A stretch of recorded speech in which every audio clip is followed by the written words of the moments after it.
بسم الله الرحمن الرحيم. عن عمر بن الخطاب رضي الله تعالى عنه قال قال رسول الله صلى الله عليه وسلم إنما الأعمال بالنيات وإنما لكل امرئ ما نوى فمن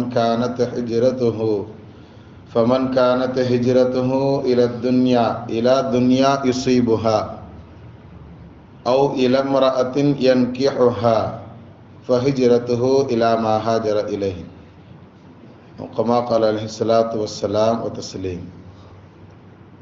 பெண்ணித்திற்குரிய அல்லாஹ் நல்லடியார்களே, இந்த ஹதீஸ் புகாரி ஷெரீஃபினுடைய முதலாவது ஹதீஸாக அமைந்திருக்கிறது.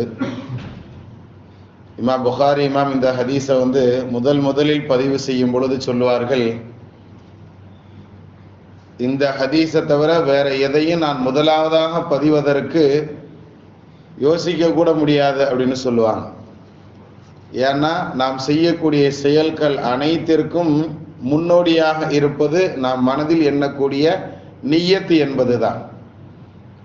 அப்ப நிய்யத்து அப்படிங்கிறது நாம் செய்யக்கூடிய எல்லா செயல்களுக்கும் ஒரு அசல், ஒரு மூலாதனம் அப்படிங்கிறத நமக்கு இந்த ஹதீஸ் தெளிவுபடுத்துறதுனால இதைத்தான் நான் முதலாவது ஹதீஸாக பதிவு செய்யணும்னு விரும்புகிறேன் அப்படின்னு சொல்லி இமாம் புகாரி அவர்கள் இந்த ஹதீஸை தான் தங்களுடைய கித்தாபில் முதலாவது ஹதீஸாக பதிவு செஞ்சிருப்பாங்க.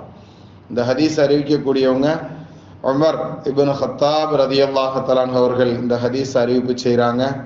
நபி ஸல்லல்லாஹு அலைஹி வஸல்லம் அவர்கள் சொன்னார்கள், இன்னமல் அமாலு பின்னியாத், செயல்கள் எல்லாம் எண்ணங்களை கொண்டே அமைகிறது அப்படின்னு சொன்னாங்க. நம்ம நல்லதாக நினைத்தோம் அப்படின்னு சொன்னா நல்லதே நடக்கும் என்பது அதனுடைய இன்னொரு பொருளாக கூட இருக்கும். இப்போ இந்த ஹதீஸை வச்சு தான் கிட்டத்தட்ட அமல்கள், நாம் செய்யக்கூடிய நல்ல காரியங்கள் எல்லாமே நிய்யத்து இல்லாம கூடாது அப்படிங்கிறத நமக்கு இந்த ஹதீஸ்ல இருந்து தான் இமாம்கள் சட்டமாக எடுப்பாங்க. அதனாலதான் ஹஜ்ஜுக்கு போறதுல இருந்து நாம தொழுகைக்கு தக்பீர் கட்டுறதுல இருந்து எந்த விஷயமாக இருந்தாலும் முதல்ல நிய்யத்து செய்யுங்க அப்படின்னு சொல்றாரு. நோன்புகள்ல கூட ஏன் நம்ம முதல் நோன்புக்கு அந்த நியத்தை ஞாபகப்படுத்துறோம் அப்படின்னு சொன்னா, ஃபர்ஸ்ட் நோன்புக்கு ஞாபகப்படுத்துறோம்னா அப்படியே ரெகுலரா நம்ம என்ன செஞ்சுக்கலாம், எல்லா நாளுக்கும் நம்ம நியத்து வைக்கிற பழக்கம் வரணுங்கிறக்காண்டி தான் அதை நாம ஞாபகப்படுத்துறோம். அந்த மாதிரி எல்லா செயல்களும், நாம் செய்யக்கூடிய நல்ல காரியங்கள் எல்லாம் அமல்களை கொண்டே ஆரம்பம் அப்படிங்கிறத நமக்கு இந்த ஹதீஸ் ரொம்ப தெளிவாக சொல்லித்தரும். நேற்று நாம ஒது சம்பந்தமான பாடம் பார்த்தோம். ஒது செய்தல் அப்படிங்கிறதுல எப்படி ஆரம்பத்திலையும் கடைசியிலையும் நாம துஆ சொல்லணும் அப்படிங்கிற அந்த விஷயத்தை நாம எப்படி கத்துக்கிட்டோமோ, அது மாதிரி அந்த துஆவோட சேர்த்து நாம் நிய்யத்து வைக்குதல் அப்படிங்கிறது ரொம்ப இம்பார்ட்டன்ட் அப்படிங்கிறத நாம் இந்த ஹதீஸின் வாயிலாக தெரிந்து கொள்ள முடியும். நாம் ஒது செய்ய போறோம் அப்படின்னு சொன்னா, ரப்பே நான் உனக்காக ஒது செய்கிறேன். சில இமாம்கள் சொல்லுவாங்க, இன்ன தொழுகைக்காக ஒது செய்கிறேன் அப்படின்னு சொல்லி கூட நிய்யத்து வச்சுக்கிடணும்னு சொல்லுவாங்க. புரியுதுங்களா? ஆக நிய்யத்து அப்படிங்கிறது நாம செய்ய வேண்டிய, அதாவது ஒதுவில் நாம் முக்கியமாக தொழுகையில எல்லா இபாதத்துகளும் இருந்தாலும் ஒது செய்யறதுல நிய்யத்து அப்படிங்கிறதையும் நாம என்ன செய்யணும், கடைபிடிக்கணுங்கிறத நாம தெரிந்து கொள்ளணும். இதுல இமாம்களுக்கு மத்தியில சின்ன சின்ன கருத்து வேறுபாடுகள் இருக்கலாம். என்ன கருத்து வேறுபாடு அப்படின்னு சொன்னா, இப்ப ஹனஃபி இமாம் சொல்லுவாங்க, நிய்யத்துங்கிறது ஹதீஸ்ல சொல்லப்பட்ட செய்தி அப்படிங்கிறதுனால அது சுன்னத்துல வரும் அப்படின்னு சொல்லுவாங்க. புரியுதுங்களா? ஆனால் ஷாஃபி இமாம் சொல்லுவாங்க, நிய்யத்து இல்லாம எந்த செயலுமே கூடாது அப்படிங்கிறதுனால நிய்யத்தும் ஃபர்து அப்படின்னு சொல்லுவாங்க. நம்ம எப்படி ஆரம்பத்துல 4 விஷயம் சொன்னோம் இல்லையா, அந்த 4 தான் உதுவினுடைய அசல். ஏன்னா குர்ஆன் ஆயத்துல வர்றது அப்படிங்கிறதுனால அதை ஃபர்து அப்படின்னு சொன்னோம். எது ஒரு ஞாபகப்படுத்திக்கலாம். முகம் முழுவதும் கழுகுதல், முட்டுக்கை உள்பட 2 கைகளையும் கழுகுதல், அதே மாதிரி தலையில் குறைந்தபட்சமாக 4ல் ஒரு பகுதியாவது ஈர கையால் தடவுதல், அடுத்து கரண்டை கால் உள்பட 2 கால்களையும் கழுகுதல். இந்த 4 ஃபர்துன்னு பார்த்தோம். ஏன்னா ஒரே ஆயத்துல அல்லாஹ் குர்ஆன் ஷரீஃப்ல சொன்னதுனால இந்த 4 ஃபர்துன்னு ஹனஃபி இமாம் சொல்லுவாங்க. ஷாஃபி இமாம் சொல்லுவாங்க, இதுல வரக்கூடிய, அதாவது இன்றைய தினத்துல நாம சொல்லக்கூடிய நிய்யத் அப்படிங்கிறது ரொம்ப இம்பார்ட்டன்ட் எல்லா அமல்களுக்கும் அப்படிங்கிறதுனால இந்த நிய்யத்தும் ஒரு ஃபர்து அப்படின்னு சொல்லுவாங்க. மொத்தம் எத்தனை ஆச்சு ஷாஃபி இமாம்கிட்ட? 5 ஆச்சு. ஆனா எல்லாமே குர்ஆன் ஹதீஸ்ல இருந்தா சொல்றாங்கிறத எடுத்துக்கிடணும். புரியுதுங்களா? நாம இங்க சொல்ல வர்றதனுடைய இன்னொரு நோக்கமும் அதுதான்ங்கிறத ஞாபகத்துல வச்சுக்கிடணும். அதே மாதிரி அல்லாஹ் எப்படி குர்ஆன் ஷரீஃப்ல வரிசையா ஃபர்ஸ்ட் முகம் கழுகுறதுன்னு சொன்னானோ, அதே மாதிரி ரெண்டாவது கை கழுகிறதுன்னு சொல்லி இருக்கிறான், மூணாவது தலைக்கு மசக செய்யறத சொல்லி இருக்கிறான், நாலாவது காலை கழுகிறத சொல்லி இருக்கிறான்.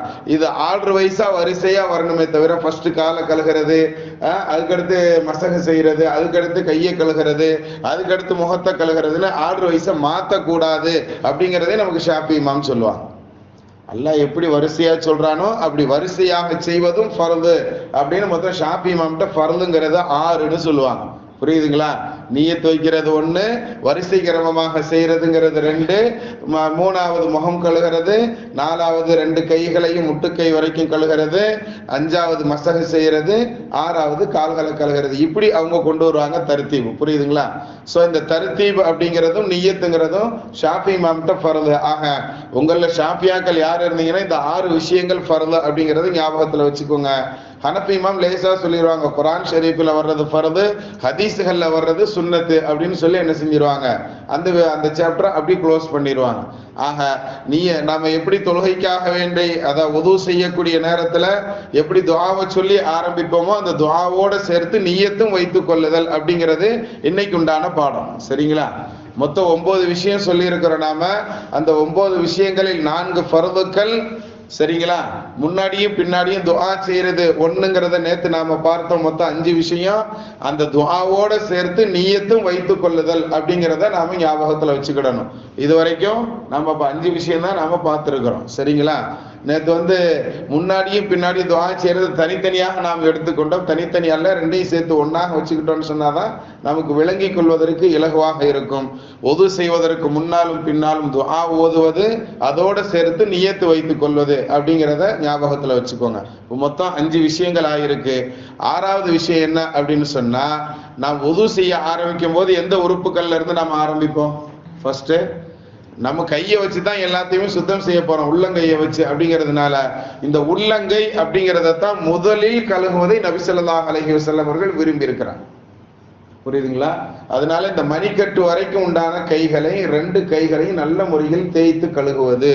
சமீபத்துல கொரோனா வந்தப்ப பார்த்தோன்னு சொன்னா எல்லா ஹாஸ்பிட்டல்கள்லையும் எல்லா சுகாதார மையங்கள்லையும், இன்னும் சொல்லப்போனா நம்ம பள்ளிகள்ல கூட அது மாதிரி விஷயங்களை நாம செய்யணும்னு வலியுறுத்தி சொல்லி இருந்தோம். என்ன அப்படின்னு சொன்னா, கட்டவர்களை இப்படி தேய்ச்சி கழுகணும்னு படம் போட்டு வச்சிருப்பான். ஆஸ்பத்திரியில போய் பார்த்தோம்னு சொன்னா இப்படி 2 கட்டவர்களையும் இப்படி தேய்ச்சி கழுகணும். கைகளை இப்படி தேய்க்கும் பொழுது ஒவ்வொரு கைகளினுடைய இடுக்குகள்லையும் இப்படி தேய்ச்சி கழுகணும் அப்படிங்கிறத படம் போட்டு வச்சிருப்பான். 4 படம் போட்டிருப்பான். ஆனா அதை நமக்கு நபி ஸல்லல்லாஹு அலைஹி வஸல்லம் எந்த டெக்னாலஜியும் இல்லாத காலத்துல, ஆதி காலத்திலேயே சொல்லி இருக்கிறாங்க. தண்ணி கஷ்டமான காலத்திலையும் கூட அழகா என்ன செய்யணும், 3 முறை மணிக்கட்டு வரைக்கும் கழுகி கொள்ளுதல் அப்படிங்கிறது தனி சுன்னத் அப்படிங்கிறத நமக்கு என்ன செய்யறாங்க, நபி ஸல்லல்லாஹு அலைஹி வஸல்லம் அவர்கள் சொல்லி தந்திருக்கிறாங்க. அதனால இந்த கைகள் கழுகிறது அப்படிங்கிறது ரொம்ப இம்பார்ட்டன்டாக நாம பார்க்கணும். நம்ம பள்ளியில நல்ல கை கழுகிறதுக்குன்னு சொல்லி லிக்விட் வச்சிருக்கிறோம். தாராளமாக அந்த லிக்விடுகளை பயன்படுத்தி கூட நீங்க என்ன செஞ்சுக்கலாம், முதல் முறையாக அந்த கைகளை சுத்தம் செய்யும் பொழுது நாம் என்ன செய்யணும், நல்ல முறையில தேய்ச்சிக்கலாம். ஏன்னா இது சுத்தமாக இருந்தால்தான் இதை வைத்து நாம் கழுகக்கூடிய மற்ற உறுப்புகள் வெளி சுத்தம் அடையும் அப்படிங்கிறத கவனத்துல எடுக்கணும். அதே மாதிரி இந்த கை கழுகும் பொழுது மோதிரம் போட்டிருக்கிறவங்க இந்த மோதிரத்தை இப்படி அசைத்து விடுதல் அப்படிங்கிறது அது ஒரு முஸ்தஹப்பான விஷயம். புரியுதுங்களா? டைட்டான மோதிரமாக இருந்தா அதை அசைக்கிறது சுன்னத்து. ரொம்ப லூஸான மோதிரமாக இருந்தாலும் கூட அதனை அசைத்து விடுவது முஸ்தஹப் அப்படிங்கிறது நமக்கு என்ன செய்யறாங்க, இமாம்கள் சட்டங்களாக சொல்லி தருவாங்க. ஆக இன்னைக்கு நாம புதிதாக கத்துக்கிடக்கூடிய விஷயங்கள் 2. ஒன்னு துஆ ஓதும் போது நியத்தை சேர்த்துக்கிடணும், இன்னொன்னு கைகள் 2ஐயும் மணிக்கட்டு வரைக்கும் கழுகுதல் அப்படிங்கிறது இன்றைய பாடம். அப்படி மணிக்கட்டு வரைக்கும் உள்ளங்கை மட்டும் நல்லா சுத்தப்படுத்தணுங்கிறது இல்ல, நம்ம மேல் கை பெரங்கைன்னு சொல்லும் பாருங்க, பெரங்கைகளையும் நல்லா விரல்களுக்கு இடையிலாக இப்படி தேய்த்து கழுகுவது. மோதிரங்கள் டைட்டா இருந்தா அந்த மோதிரங்களை அசைத்து விடுவது, லூசான மோதிரத்தையும் அசைத்து விடுவது அப்படிங்கிறது முஸ்தஹப்ங்கிற இந்த பாடங்கள் அல்லாஹ் தஆலா அமல் செய்யக்கூடிய தௌஃபீக் நம் அனைவர்களுக்கும் தந்தருள் புரிவானாக. பிஹக்கி சய்யிதினா வ ஆலி சய்யிதினா முஹம்மதின் ஸல்லல்லாஹு அலைஹி வஸல்லம்.